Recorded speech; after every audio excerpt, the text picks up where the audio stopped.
Després d'haver-se detectat el primer cas de ràbia a l'Estat en 35 anys, els gossos, gats i fures d'algunes comarques catalanes s'han de vacunar contra la ràbia, ja que hi va estar un pitbull de Montcada infectat.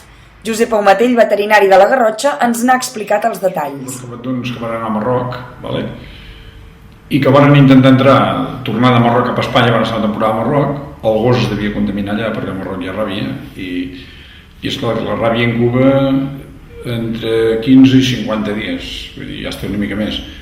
Quan van intentar entrar per Melilla, però que no dient el gos es veu en condicions, no els van deixar passar.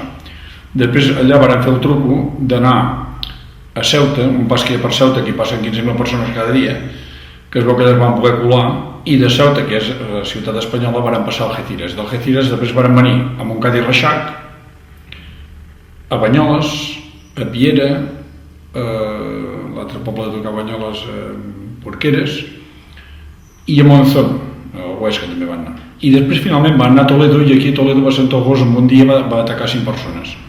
Entre ells un nen que anava en Putxet, va mossegar el pare, va mossegar una altra criatura, fins que el van agafar i el van matar. Resultat, que el gos tenia ràbia.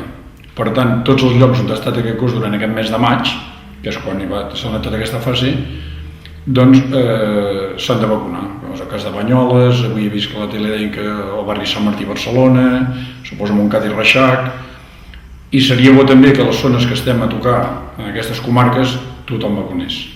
La ràbia és una malaltia que afecta animals domèstics i salvatges i la transmeten principalment els gossos, però també gats, fures o ratpenats. Tot i que el risc d'infecció és baix, seria convenient que es vacunessin. La vacuna no era obligatòria perquè feia 35 o 36 anys que no hi havia cas de ràbia, però hi havia una gran part de la cabanya vacunada i és degut a que les vacunes que utilitzem són vacunes que porten diverses malalties, sobretot la moquillo, hepatitis, la leptospira, però a més s'hi afegeix la ràbia, porten 5 o 6 malalties, alguns inclús més. Per tant, aquests gossos, la gran massa de gossos ja porta vacuna, però seria bo intensificar-ho. Per prevenir el contagi cal evitar el contacte amb animals desconeguts i en cas de ser infectat netejar-se la ferida, aplicar-hi desinfectant i seguidament anar a un centre sanitari per fer-se les proves i posar-se la vacuna.